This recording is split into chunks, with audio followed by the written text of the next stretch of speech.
Good day, everyone. Thank you for lending an ear to The Voice of the Times for Thursday, December 17, 2020. For today's editorial, skepticism is understandable, but should not delay vaccine rollout.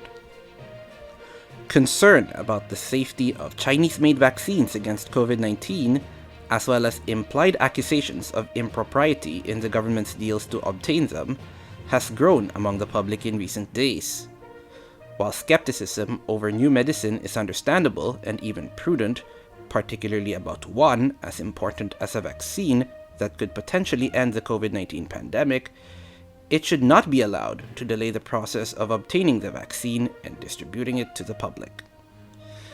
The controversy, if it can be called that, largely centers around Sinovac Biotech Limited, one of two Chinese pharmaceutical companies, the other being Sinopharm Group Company Limited, for which the government has secured a promised supply of 25 million doses of COVID-19 vaccines to be delivered around March of next year. As negotiations are still underway for supplies of the other vaccines, particularly those produced by Moderna, Pfizer-BioNTech, and AstraZeneca, the government has naturally focused on Sinovac to develop its vaccination plan. However, critics led by a dismissed former advisor to the Interagency Task Force for the Management of Emerging Infectious Diseases, or the IATF-EID, which perhaps reveals a somewhat less than objective point of view, have questioned the government's rush to purchase the Sinovac vaccine, CoronaVac, as the final Phase 3 testing of it has not yet been completed. Some have even suggested that unspecified parties within the government may have an ulterior financial motive in pressing for the quick delivery of Sinovac, even though it might be unsafe, recalling the country's unfortunate experience with the inadequately tested Dengvaxia vaccine a couple of years ago. The criticism, depending on its motive, is either unnecessary or irresponsible.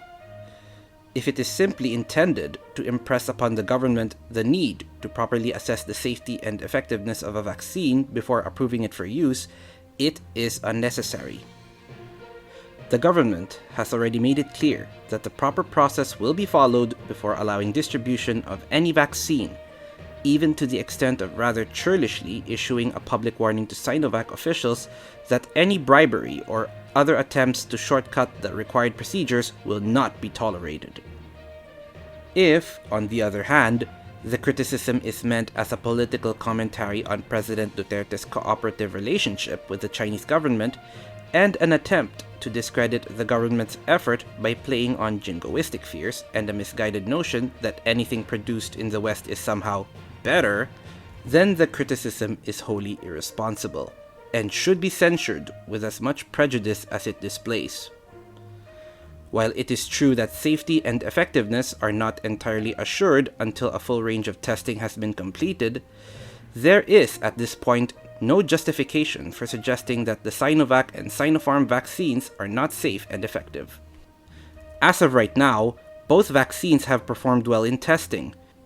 Interim results of Sinopharm's testing in the United Arab Emirates indicate it is at least 86% in preventing COVID-19 infection, and Sinovac's early results indicate it may be even more effective.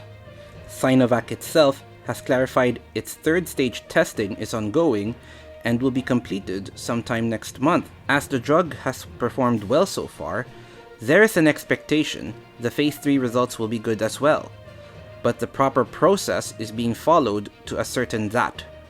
As the vaccine will not be available for use until early March at the earliest, we must assume there is ample time to resolve any questions that arise, and change plans in the event some serious problem is discovered.